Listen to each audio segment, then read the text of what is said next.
নমস্কার বন্ধুরা, আমি সুজাতা রসে বসে বাঙালিয়ানাতে আপনাদের সবাইকে সুস্বাগত।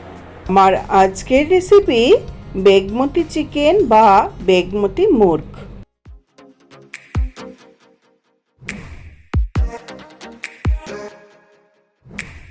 ভিডিওটি ভালো লাগলে চ্যানেলটিকে সাবস্ক্রাইব করতে ভুলবেন না, কারণ আপনাদের সাবস্ক্রিপশনই আমাকে নতুন ভিডিও বানাতে মোটিভেট করবে।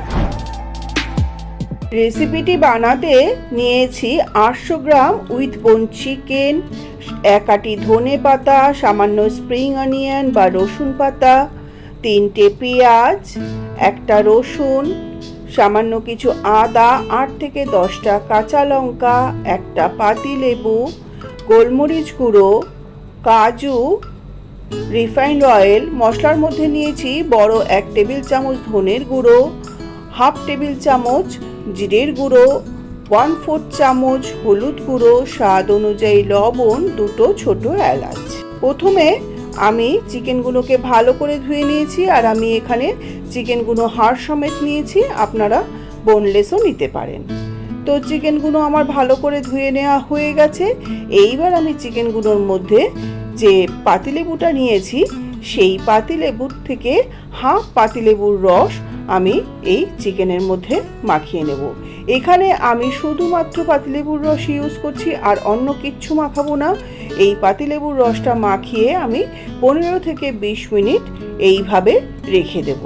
তো দেখুন চিকেনটা আমার মাখিয়ে নেওয়া হয়ে গেল। এইবার আমি এটা 15 মিনিটের জন্য রেখে দেব। প্রথমে আমি যে কাজটা করব সেটা হলো যে ভাঙা 12 থেকে 15টা কাজু নিয়েছি, সেই কাজুটার মধ্যে দিয়ে দেবো উষ্ণ গরম জল। এতে করে পেস্টটা বানাবো সেটা একটা ক্রিমি টেক্সচার আসবে। তারপরে এখানে যে পেঁয়াজ, রসুন, আদা নিয়েছি, পেঁয়াজটাকে সমস্ত কিছু আমি খোসা ছাড়িয়ে পেঁয়াজটাকে সুন্দর ছোট ছোট করে কুচিয়ে নেব। রসুন ও আদার একটা পেস্ট বানিয়ে নেব, আর কাঁচা লঙ্কাটা আমি পরে কিভাবে ইউজ করছি সেটা আপনাদের সঙ্গে পরে শেয়ার করছি। দেখুন পেঁয়াজটা সুন্দর কুচিয়ে নেওয়া হয়ে গেছে ঝিরিঝিরি করে, আর আদা ও রসুনটাও খোসা ছাড়িয়ে নিয়ে কুচিয়ে নেওয়া হয়ে গেছে। এবার এটা পেস্ট বানিয়ে নেব। তো এর জন্য আমি গ্রাইন্ডার জার নিয়ে নিলাম, এর মধ্যে আমি আদা ও রসুনটা ঢেলে দিলাম। এইবার আমি আদা রসুনের একটা পেস্ট বানিয়ে নেব। দেখুন আদা ও রসুনের পেস্টটা তৈরি হয়ে গেল। এবার এই আদা রসুনের পেস্টটা একটা বাটিতে আমি শিফট করে নিলাম। ওই সেম জারটার মধ্যেই আমি এবার দিয়ে দেব যে ভিজিয়ে রাখা কাজুটা, সম্পূর্ণ জল সমেত আমি কাজুটা এই জারের মধ্যে ঢেলে দিচ্ছি। এইবার এটারও একটা পেস্ট তৈরি হয়ে গেল কাজুরও। দেখুন কাজুর পেস্টটাকেও আমি একটা বাটির মধ্যে ঢেলে নিচ্ছি।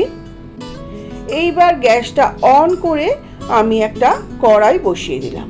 কড়াইটা গরম হয়ে গেলে আমি কড়াইয়ের মধ্যে দিয়ে দিচ্ছি যে 1 কাপ তেল নিয়েছিলাম, সেটা সম্পূর্ণ দিচ্ছি না, আমি মোটামুটি হাফ কাপ মতন তেল ইউজ করলাম। দেখুন আমি হাফ কাপ তেল ইউজ করেছি, আর এতটা তেল আমি রেখে দিলাম। এইবার এই তেলের মধ্যে আমি দিয়ে দেব যে 2টো ছোট এলাচ নিয়েছিলাম, এলাচ দুটোকে সামান্য থেতো করে নিয়ে এলাচটাকে 2 থেকে 3 সেকেন্ড একটু নাড়াচাড়া করে খুব সুন্দর গন্ধ বেরোলে এর মধ্যে আমি দিয়ে দিচ্ছি কুচিয়ে নেওয়া পেঁয়াজ। সম্পূর্ণ পেঁয়াজটা ঢেলে, আপনারা জানেন আমি পেঁয়াজ ভাজলে সঙ্গে সঙ্গে একটু লবণ দিয়ে দিই, তাড়াতাড়ি নরম হয়ে ভাজা হয়ে যায়। তো লবণটা দিয়ে এবার পেঁয়াজটাকে ভালো করে রং ধরা পর্যন্ত ভেজে নিচ্ছি। খুব বেশি লাল লাল হবে না, তবে কালারটা চেঞ্জ হওয়া পর্যন্ত ভেজে নিচ্ছি। দেখুন পেঁয়াজগুলো মিনিট 5 সময় ধরে আমার ভেজে নেওয়া হয়ে গেল, হালকা হালকা রং ধরেছে। এই সময় আমি যে লেবু মাখানো চিকেনটা, এটা 20 মিনিট হয়ে গেছে, সেই চিকেনগুলো আমি পেঁয়াজের মধ্যে দিয়ে দিচ্ছি। সম্পূর্ণ চিকেনটা দিয়ে আমি এবার পেঁয়াজের সঙ্গে চিকেনটাকেও একটু মিনিট 5-7 ভাজা ভাজা করে নেব। তাতে করে চিকেনে একটু হালকা কালার আসবে আর বেশ তেলটাও দেখা যাবে। তো দেখুন চিকেনটা ভাজতে ভাজতে একটু কালারটা হোয়াইটিশ হয়ে যাবে বা সাদা হয়ে যাবে, ততক্ষণ আমি চিকেনটাকে ভাজা করে নেব। আর চিকেনটা ভাজতে ভাজতে চিকেনের মধ্যে বেশ সুন্দর একটা হালকা রঙও ধরবে ভাজার। তো দেখুন চিকেনটা মোটামুটি আমার এই পর্যায়ে ভাজা হয়ে গেল আর তেলও বেশ দেখা যাচ্ছে। এইবার আমি এই চিকেনের মধ্যে দিয়ে দেব যে আদা ও রসুনের পেস্টটা বানিয়েছি, সেই আদা ও রসুন বাটাটা। সম্পূর্ণ আদা ও রসুন বাটাটা এর মধ্যে দিয়ে চিকেনটাকে আবারও একটু আদা রসুনের সঙ্গে ভালো করে ভাজা ভাজা করে নেব, যাতে করে আদা রসুনের কাঁচা গন্ধটা চলে যায়। তো দেখুন মোটামুটি আদা ও রসুনের সঙ্গে চিকেনটাকে ভাজা ভাজা করে নেওয়া হয়ে গেল। এইবার আমি এর মধ্যে দিয়ে দেব যে কাজু পেস্টটা করেছিলাম, সেই কাজু বাটাটা। সম্পূর্ণ কাজু বাটাটা আমি চিকেনের মধ্যে ঢেলে দিলাম। কাজুর বাটিটায় সামান্য একটু জল দিয়ে সেটাও অ্যাড করে দিলাম। আর কাজু বাটাটা দিয়ে চিকেনটাকে কিন্তু কন্টিনিউয়াসলি নাড়তে হবে, কেন কি কাজু একটু কড়াইতে লেগে যাওয়ার সম্ভাবনা থাকে। যদিও এটা ননস্টিক প্যান, এটাতে ধরে যাওয়ার সম্ভাবনা খুবই কম, তবুও এটা কন্টিনিউয়াসলি নাড়তে হবে যতক্ষণ না চিকেন ও কাজুর থেকে সুন্দর তেল বেরোচ্ছে। তো দেখুন মোটামুটি এইভাবে নাড়াচাড়া করতে করতে চিকেনের থেকে সুন্দর তেল ছাড়বে। তো চিকেনটা যখন আমার এইভাবে আদা রসুন ও কাজু দিয়ে বেশ খানিকটা কষিয়ে নেওয়া হয়ে গেল, সেই সময় আমি একে একে এর মধ্যে দিয়ে দিচ্ছি 1/2 চামচ জিরের গুঁড়ো। আমি জিরের থেকে ধনের গুঁড়োটা একটু বেশি নিয়েছি, দিলাম ধনের গুঁড়ো 1 টেবিল চামচ। এরপরে দিয়ে দিচ্ছি খুব সামান্য হলুদ গুঁড়ো, হলুদ গুঁড়োটা খুব সামান্য দিতে হবে। দিচ্ছি স্বাদ অনুযায়ী লবণ। এইবার সমস্ত মশলার সঙ্গেও চিকেনটাকে ভালো করে মিশিয়ে নেব। যতক্ষণ না তেল ছাড়ছে ততক্ষণ আমি চিকেনটাকে মশলার সঙ্গে কষিয়ে নিচ্ছি। আর আমি এই চিকেনটা রান্না করতে যেই যেই স্টেপগুলো ফলো করছি আপনাদেরকেও রিকোয়েস্ট করব সমস্ত স্টেপগুলো ফলো করতে। মশলাটা যাতে না পুড়ে যায় তার জন্য দিয়ে দিলাম সামান্য একটু জল। জলটাকে দিয়েও আবার চিকেনের সঙ্গে ভালো করে নাড়াচাড়া করে নেব। তারপরে চিকেনটাকে আমি ভালো করে তেল ছাড়া পর্যন্ত কষিয়ে নেব। ভালো করে মশলাটাকে জলের সঙ্গে মিশিয়ে নিয়ে এবার আমি ঢাকা বন্ধ করে 12 থেকে 15 মিনিটের জন্য মিডিয়াম ফ্লেমে চিকেনটাকে সিদ্ধ হয়ে রান্না হতে দিচ্ছি। চিকেনটা আমার যতক্ষণে সিদ্ধ হয়ে রান্না হচ্ছে সেই সময় আমি একটা ননস্টিক ফ্রাই প্যান বসিয়ে দিলাম। এর মধ্যে দিয়ে দিচ্ছি বেশ খানিকটা জল। জলটা ফুটে ওঠা পর্যন্ত অপেক্ষা করব। জলটা যখন ফুটে উঠবে তখন আমি এই জলের মধ্যে দিয়ে দিচ্ছি যে কাঁচা লঙ্কা নিয়েছি আর এখানে ধনেপাতা ও পেঁয়াজ পাতা নিয়েছি। এইগুলোকে আমি একটুখানি জলে ব্লাঞ্চ করে নেব। আপনারা খেয়াল করবেন যে আমি চিকেনের যে গ্রেভিটা বানিয়েছি সেটা গ্রিন কালারের, তো সেই গ্রেভিটার জন্য আমি এই রসুন পাতা, ধনে পাতা ও কাঁচা লঙ্কা এই জলের মধ্যে দিয়ে জাস্ট 1 মিনিট ব্লাঞ্চ করব। এটা কিন্তু ঘড়ি ধরে 1 মিনিটই ব্লাঞ্চ করতে হবে, এর বেশি না। এর জন্য আমি যেই জলটা ফুটে উঠেছে তখন আমি রসুন পাতাগুলোকে একটু ছিঁড়ে ছিঁড়ে ছোট করে আমি এই প্যানের মধ্যে দিয়ে দিলাম। এরপরে দিয়ে দিচ্ছি ধনে পাতা, যে একাটি নিয়েছি সম্পূর্ণ ধনে পাতাটা। দেখুন জাস্ট 1 মিনিট আমি ব্লাঞ্চ করব, এর থেকে আর বেশি ফোটাবো না। 1 মিনিট হয়ে গেছে। এইবার আমি এটাকে ঝাঁঝরির মধ্যে সম্পূর্ণ তুলে নিচ্ছি। সম্পূর্ণ তুলে নেওয়া হয়ে গেলে আমি জলটাকে ফেলবো না, জলটা রেখে দিচ্ছি। আর আমি এখানে ঠান্ডা জলের মধ্যে কিছুটা বরফ নিয়েছি বা আইস ওয়াটারের মধ্যে, সঙ্গে সঙ্গে আমি এই ব্লাঞ্চ করে নেওয়া রসুন পাতা, কাঁচা লঙ্কা ও ধনে পাতাটা দিয়ে দিলাম। এতে করে এইটা হোক বা সিম হোক বা বরবটি হোক, যে কোনো কিছুই বা পালং শাক হোক, এরকম ঠান্ডা জলে ইনস্ট্যান্ট দিয়ে পেস্টটা বানালে গ্রিন কালারটা কিন্তু অ্যাজ ইট ইজ থাকে, গ্রিন কালারটা চেঞ্জ হয় না।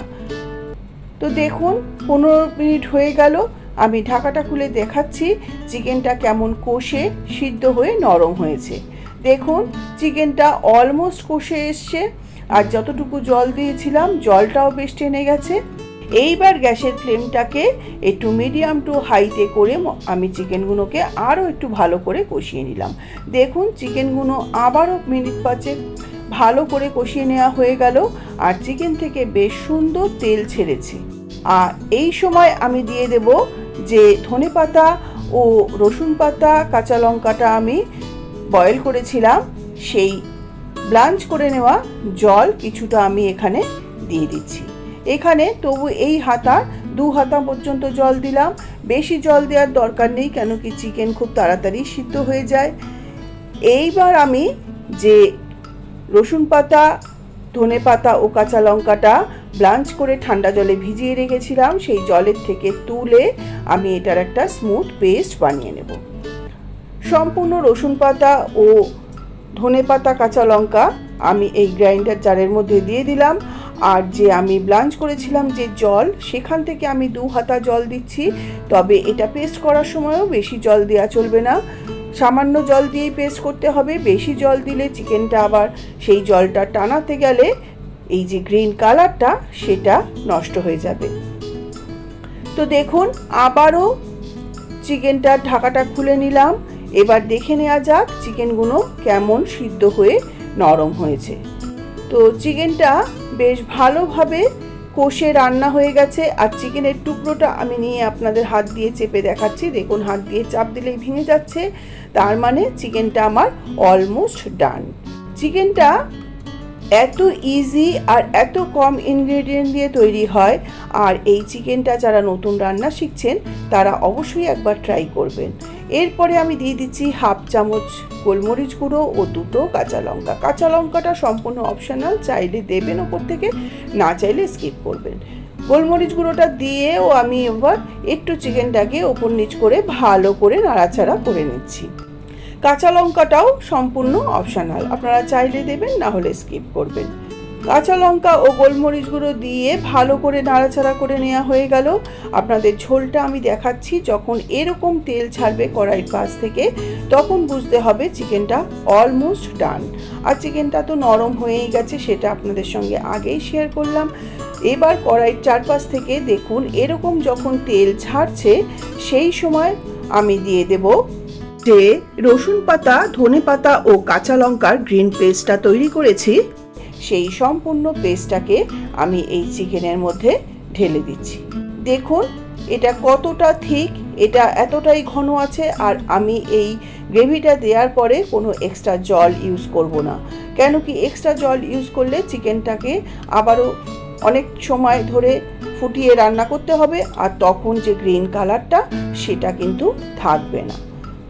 তো পেস্টটাকে দিয়ে মিনিট 5 নাড়াচাড়া করে নামিয়ে নিলেই হয়ে যাবে বেগমতি চিকেন বা বেগমতি মুর্গ।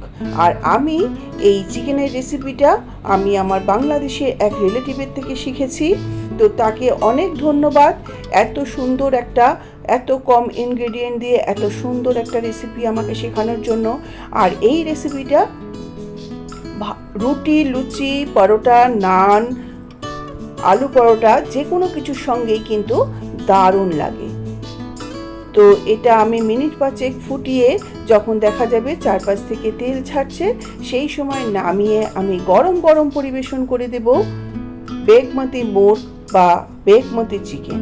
আর যারা নতুন রান্না শিখছেন বা ইনস্ট্যান্ট রান্না করতে চান, বা একঘেয়ে চিকেন খেতে খেতে যখন ভালো লাগছে না, তখন এরকম একটা রান্না অবশ্যই ট্রাই করতে পারেন। আর এই রান্নাটা খুবই সুস্বাদু হয়, আর আমি যেইভাবে স্টেপগুলো ফলো করলাম অবশ্যই সেইভাবে করবেন। রেসিপিটি ভালো লাগলে অবশ্যই কমেন্ট বক্সে জানাবেন। আর দেখুন রান্না করতে করতে বেশ সুন্দর তেল ছেড়েছে, আর কালারটাও চেঞ্জ হয়নি।